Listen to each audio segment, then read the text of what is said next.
So here's the deck. It's awesome, dog. 3 Gravekeeper Spy. It's the fucking core of the deck. If you get one, you get 8. You can search out any other Gravekeeper. Sans Descendant. Commandant. It's a 2,000 defense wall. 2,500 with Necrovalley on the field. The only thing that really hurts it is Solemn Warning, and Solemn Warning does suck against it.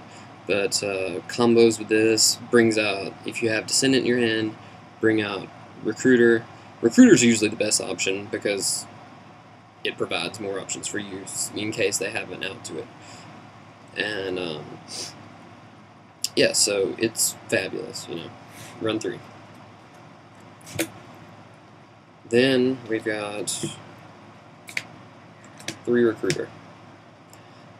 When this came out, it was just great. I mean, 1,500 defense, 1,200 attack, which makes it another 2,000 wall with Necrovalley. 1,700, good, you know, beater, it works, whatever, with Necrovalley. When it's sent from the field to the graveyard, it switches Black Forest for Gravekeepers. Searches out anything except Spy, which is what makes it from being completely retardedly broken. So yeah, 3 of these. I see some. I'm expecting to see some builds running just 2, but they're going to be subpar builds in my opinion. And by the way, I know this is going to look like an almost just straight net deck from the YCS champion, but Frazier Pro Smith.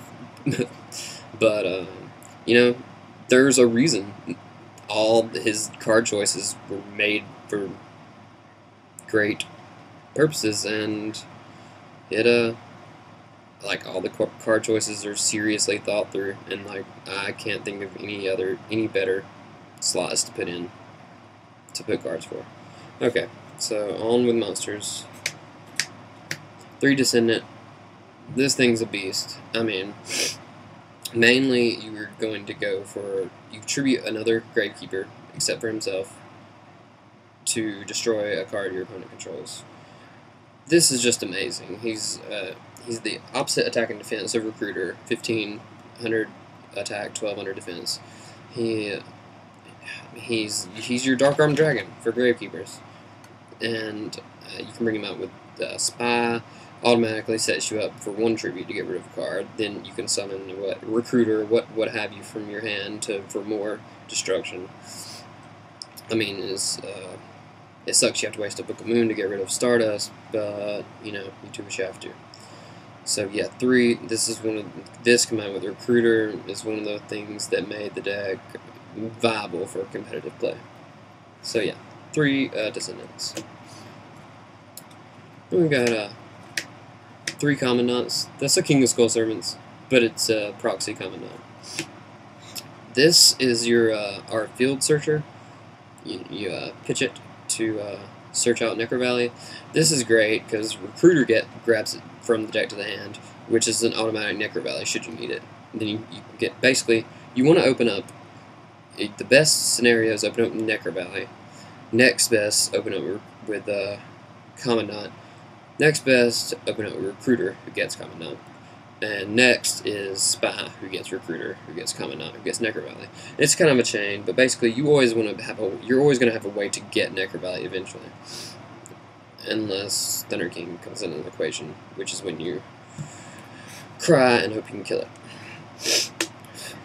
So yeah, then there's the 2 Descendants.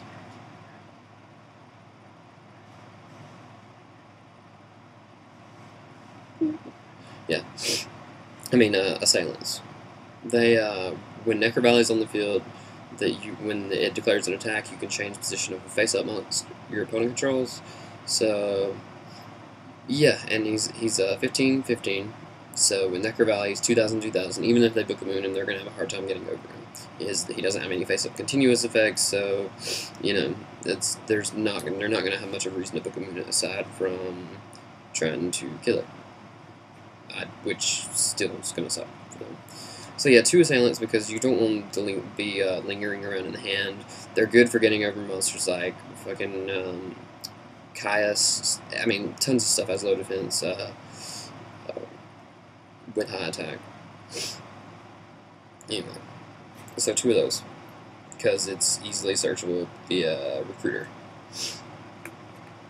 Then we're going to spells. We ran 14 monsters, by the way. We run 15 spells. 3 Potter Duality. This is what helps push the deck over the edge, honestly. It opens you up.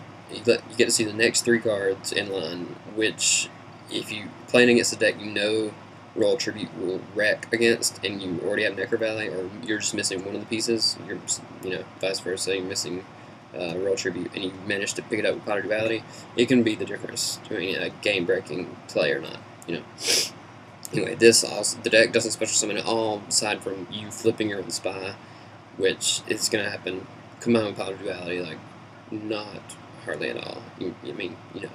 Once in a blue moon, you may have to choose one or the other, but usually it should be pretty obvious which play you should make. So yeah, 3 Potter Duality is obscenely good. Lets you roll Tribute, you don't drop one of your monsters, got Potter Duality. Oh, play Potter Duality after. So 3 pots.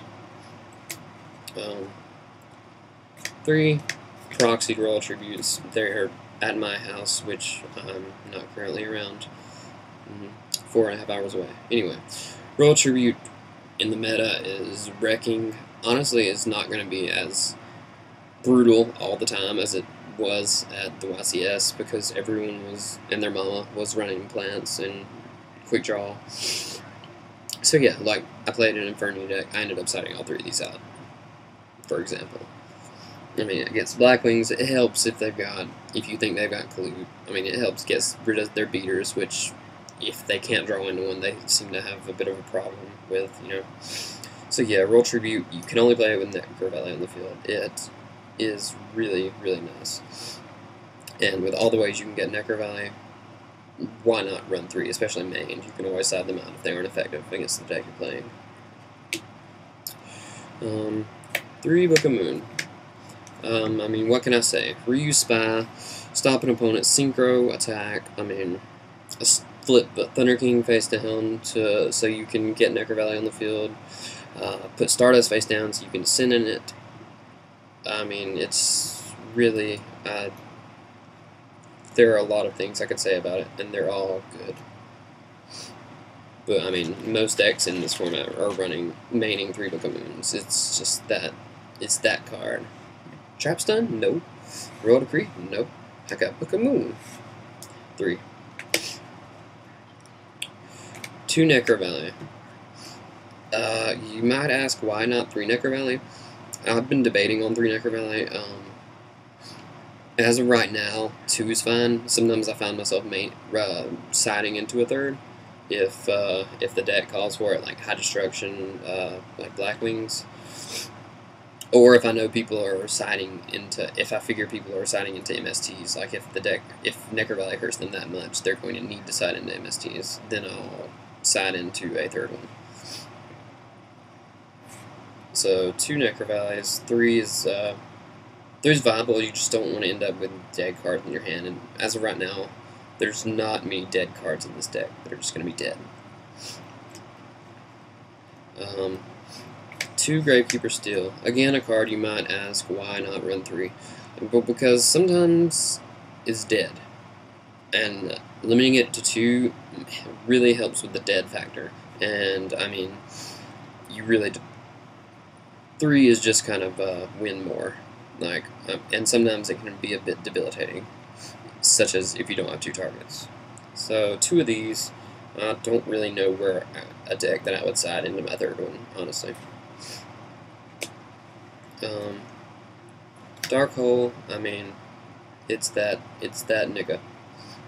I need the field gun. There's your boy.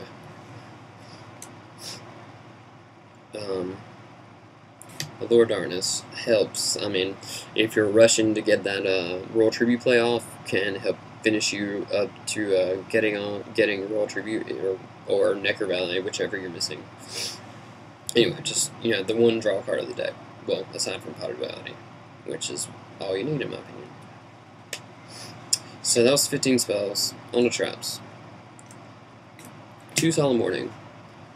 This is great. Stops cast, stops synchros, stops really whatever you want it to. I mean, if from that synchro big ass Light and Darkness dragon, I mean, whatever, to that Thunder King that's just gonna really screw up everything. It's great. It can stop spell and traps that do the special summoning as well. Solemn that launcher. It's really great. A lot of decks this format you'll find manning to. Anyway, 2 Bottomless. It's that 1-for-1 removal can be 2-for-1, but whatever. No one runs Rescue Cat's banned now. So yeah, really hurts Blackwings. Hurts Sabers a little. Hurts that Boggart play. Hurts in the mirror against Gravekeepers. Really isn't all that effective against Quick Draw, but I usually find myself I would find myself siding this out against Quick Draw or Plants, whatever. Only thing it's really effective against is Titanium. 2D Prisons. The deck has some trouble with Stardust, and this really helps remedy it. Just being able to remove it, and if you have 2 face down and they have Stardust, they really don't see it coming. But I've seen Deep Prison's seen a lot more play this format, honestly, like toward the latter half of this format, and it's totally being an MVP. I don't know why people didn't start running it earlier, myself included. 2 Starlight Road. Again, you may be saying, "Yeah, this is completely net decked." Yeah, I mean it pretty much is, like card for card, almost, I believe. But like I said, there are reasons the card choices he made, and I agree with the card choices. You just need Starlight Road for a deck that commits so much to the field. You can't afford to not be running at least 1 Starlight Road. 2, I've found, is most optimal. Let's see. Main meta decks it hurts. Well, first of all, let's go with the all-round. Stops Torrential, Mirror Force, Dark Hole, Black Rose, single decks, Blackwings, Icarus Attack, Starlight Road. Quick Draw, Plants, whatever. Black Rose, which you really don't want. Starlight Road. Black Rose is one of the main reasons you do this, because it went back to 3. The deck that's pretty much this meta's based around, it runs them at 3. So, you want to main 2, at least 1. It's just that for a deck that commits so much to the field, you can't afford to put your things at risk. Once you get Starlight Road, once you draw into it, after you've got stuff on the field, you can set 1 and just start opening up. And you start pushing for game and not have to worry about the repercussions. Then on the single traps, Torrential Tribute, just great field clearance. If you've got Recruiter on the field, it ends up being, it evens out for you. You get cards you need to the hand. Yeah, Torrential, it's great. It's subject to Starlight Road. Well, I mean, that's a risk you take.